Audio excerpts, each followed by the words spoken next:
Hello student, good morning. कैसे हैं आप सब? देखिए, आज हम लोग क्लास 7 का विज्ञान पार्ट 6 जिसका नाम है पौधों में पोषण। आज हम एक नया चैप्टर स्टार्ट करेंगे जिसका नाम है पौधों में पोषण। तो पौधों मतलब होता है, आप लोग को पता होगा, पेड़ पौधा।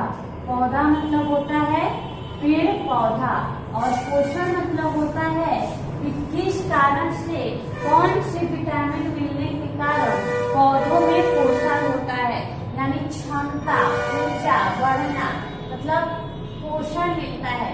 ठीक है, जिस प्रकार हम दूध पीते हैं तो हमें क्या मिलती है? ऊर्जा, पोषण मिलता है। अंडे में मिलता है, दाल में मिलता है। तो पौधा जो है कौन सा चीज ग्रहण करता है कि उसे पोषण मिलता है। ठीक है, तो पौधों में पोषण के बारे में हम लोग पढ़ेंगे।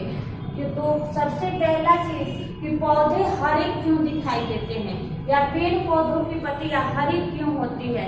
तो पेड़ पौधों की पत्तियां क्लोरोफिल के कारण हरी होती है। आइए हम एक गमला लेते हैं। ठीक है, हम एक गमला लेते हैं और इस गमले में हमने मिट्टी भरा है। गमले में हमने क्या भरा है? मिट्टी। और इस गमले में हम एक पेड़ लगाते हैं। ठीक है, ये शोर है, ये हमारा पेड़ हो गया, फूल का पेड़ हो गया। ठीक है, ठीक है। अब जो है हमने इस गमले में पेड़ को लगा दिया, हमने इसकी देखभाल नहीं की, इसकी सुरक्षा नहीं किया, तो पेड़ क्या होगा? सुरक्षित रहेगा। अगर हमने मिट्टी नहीं दिया तो पेड़ का पोषण क्या है? मिट्टी है, मिट्टी है। और जब हम पौधा लगाए हैं गमला में, तो हम इसको ऐसी जगह पे रखेंगे जहाँ इसे सूर्य का प्रकाश प्राप्त हो। तो पेड़ को हम ऐसी जगह लगाए हैं कि जहाँ से इसे सूर्य का प्रकाश मिलता हो। ठीक है, तो इसका दो पोषण हो गया। एक पहला हो गया मिट्टी, मिट्टी, सूर्य का प्रकाश और खनिज लवण जो हम इसमें खाद डालते हैं। तीसरा क्या हो गया? खनिज लवण। और फिर ये पौधा क्या ग्रहण करता है? वायुमंडल से कार्बन डाइऑक्साइड, वायुमंडल से CO2 ग्रहण करता है, तब पौधा हमारा क्या होता है?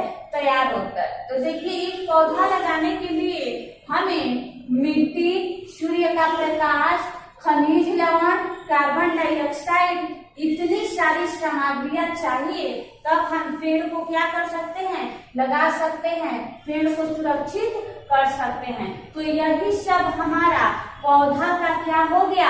पोषण, क्षमता। पौधा को बढ़ने के लिए जो क्षमता मिलनी चाहिए, जो ऊर्जा मिलनी चाहिए, वो क्या है? सूर्य का प्रकाश। सूर्य के प्रकाश से पौधा को क्या मिलता है?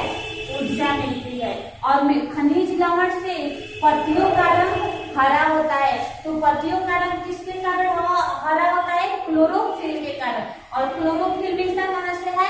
खनिज लवण से। खनिज लवण से क्या मिलता है? क्लोरोफिल। क्लोरोफिल के कारण पौधों की पत्तियां जो है हरी होती है। ठीक है, तो यही सारा चीज जो है पौधे का पोषण है कि पौधा कैसे तैयार होता है। तो एक पौधे को तैयार करने के लिए हमें मिट्टी, सूर्य का प्रकाश, खनिज लवण, कार्बन डाइऑक्साइड की आवश्यकता होगी। अगर ये सारी चीजें नहीं मिलेगी तो पौधा हमारा क्या होगा? सूख जाएगा। अगर आपसे कोई पूछे कि पौधों का पोषण क्या है, तो पौधों का पोषण जो है सूर्य का प्रकाश है, मिट्टी है, कार्बन डाइऑक्साइड है और खनिज लवण है। ठीक है, आइए अगला टॉपिक देखते हैं। पौधों, पहले इसको लिख देते हैं।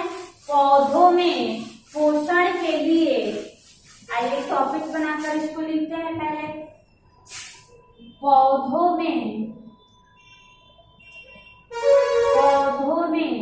पोषण के लिए, पौधों में पोषण के लिए हमें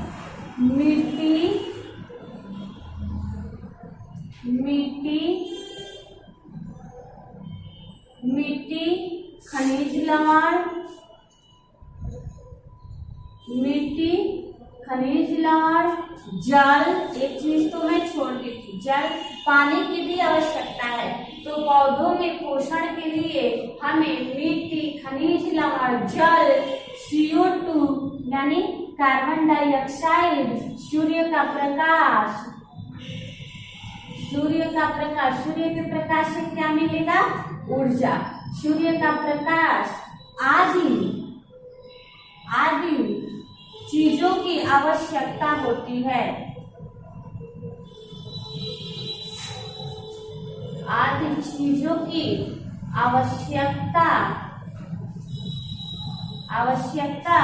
होती है। जैसे मैंने एक गमला लिया था, ठीक है, और गमले में हमने एक पौधे को लगाया, ठीक है, एक पौधे को लगाया। गमला में हमने क्या रखा था? मिट्टी प्लस जल। गमला में क्या था? मिट्टी प्लस जल। ऊपर से हमें क्या मिल रहा है?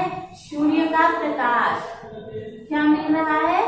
सूर्य का प्रकाश। सूर्य के प्रकाश से पौधा में क्या होगा?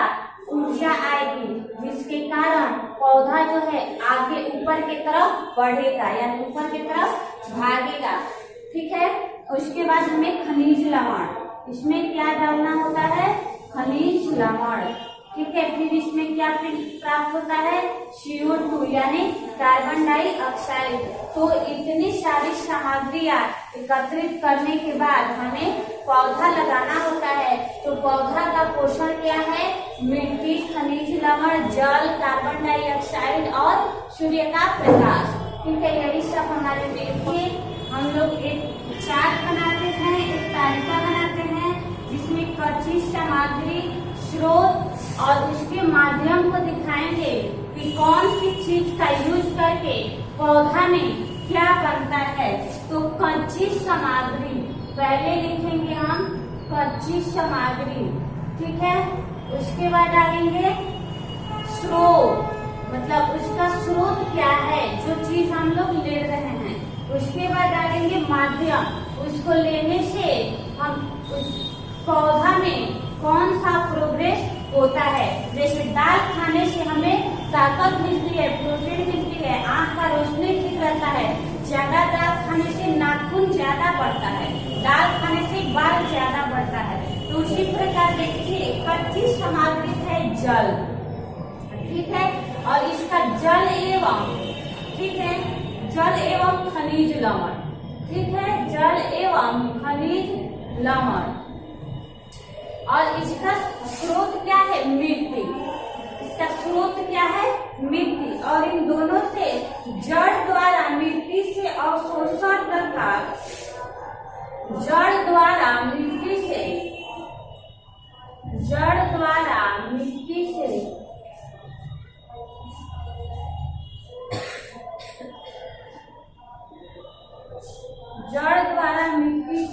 अवशोषण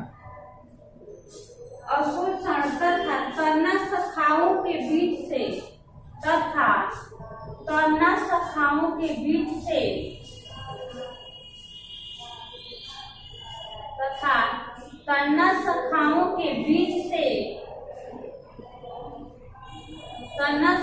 के बीच से पत्तियों तक पहुंचता है, बीज से पत्तियों तक पहुंचता है, ठीक है। इसको थोड़ा सा स्ट्रेच कर देते हैं ऐसे। तना शाखाओं से पत्तियों तक पहुंचता है कौन? जल और खनिज लवण। जल, खनिज लवण और मिट्टी जो है पौधों में कैसे जाता है? तो पौधों का जो जड़ होता है, जड़ के द्वारा मिट्टी से अवशोषण, मतलब जड़ जो है मिट्टी को क्या करता है? अवशोषण करता है। तथा तना शाखाओं के, तना मतलब होता है उसका नीचे की शाखाएं, तना शाखाओं के बीच से पत्तियों तक पहुंचता है। और पौधा में जो अनेक प्रकार की तना और शाखाएं निकली होती है, इन सब से मिट्टी और जल होते हुए कहाँ पहुंचता है?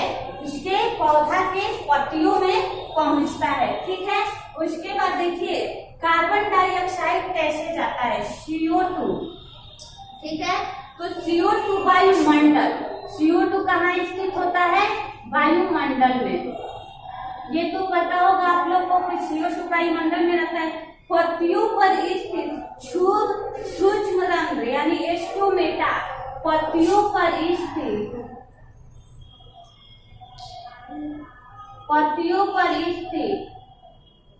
रंध्र, सूक्ष्म रंध्र स्टोमेटा, सूक्ष्म रंध्र को स्टोमेटा कहते हैं, स्टोमेटा में जाता है, ठीक है। तो जल और खनिज लवण और मिट्टी जो है पौधों में कैसे जाता है, तो पौधों में जड़ के द्वारा, मतलब पौधों का जड़ जो है मिट्टी को अवशोषित करता है और शोषण करता है, और वहां से अनेक शाखाओं के द्वारा पत्तियों तक क्या किया जाता है, पहुंचाया जाता है। उसके बाद देखिए CO2 भी पेड़ पौधों में वृद्धि के लिए एक प्रकार का पोषण है।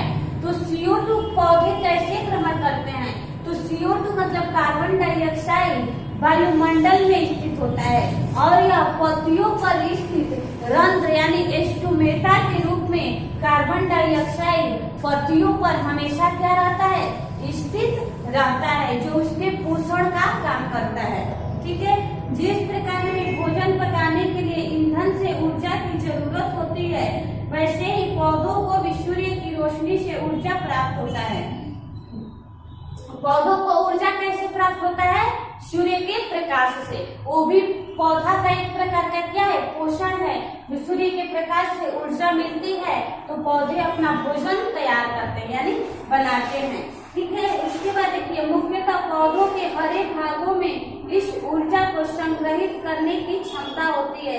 पत्तियों का हरा रंग उनमें उपस्थित हरे वर्ण के कारण होता है, जिसे क्लोरोफिल हरित कहते हैं। पत्तियों का हरा रंग क्यों होता है, क्लोरोफिल के कारण। किसके कारण, पत्तियों का हरा रंग क्लोरोफिल के कारण होता है, क्लोरोफिल के कारण होता है। और यह हरा वर्ण यानी पत्तियों में ही ये क्या होता है, स्थित रहता है, जिसके कारण पत्तियों का रंग हरा होता है, ठीक है। सूर्य की ऊर्जा, और यह जो है क्लोरोफिल क्या करता है, सूर्य के ऊर्जा को एकत्रित करता है। क्या करता है, सूर्य के ऊर्जा को एकत्रित करता है।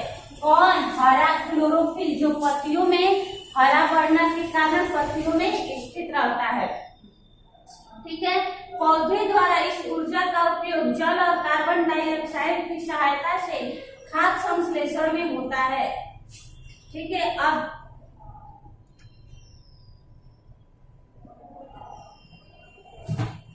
ठीक है, तो पौधों के पोषण के लिए 5 चीजें आवश्यक है, सूर्य का प्रकाश, जल, मिट्टी, खनिज लवण और कार्बन डाइऑक्साइड।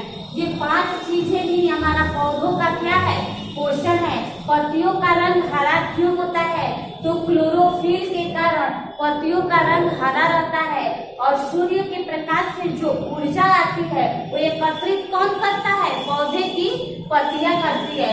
उसके बाद देखिए जल, खनिज लवण और मिट्टी पौधे कैसे लेते हैं, तो जल, खनिज लवण और मिट्टी जो है पौधों पौधे अपने जड़ के द्वारा अवशोषित करते हैं और उन्हें अनेक डाली और शाखाओं के थ्रू क्या करते हैं, पत्तियों के पास पहुंचाते हैं, यानी अपने पौधे की पत्तियों के पास पहुंचाते हैं। उसके बाद वायुमंडल का उपयोग कार्बन डाइऑक्साइड का उपयोग पौधे कैसे करते हैं, तो कार्बन डाइऑक्साइड वायुमंडल में स्थित होता है, जो पत्तियों पर मतलब वायुमंडल में रहता है, जो पत्तियों पर स्थित रंध्र, सूक्ष्म रंध्र स्टोमेटा का कार्य करता है, और उसी में जो है क्लोरोफिल होता है, जिसके कारण पत्तियों का रंग हरा होता है, जिसे हरा वर्णक भी कहते हैं। ठीक है, तो आज तक क्लास इतना ही, कल हम इसका दूसरा टॉपिक पढ़ेंगे। पेड़ पौधों प्रकाश संश्लेषण की प्रक्रिया।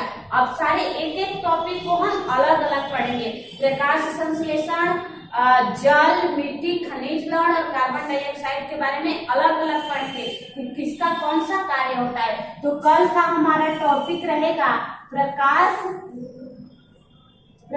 संश्लेषण।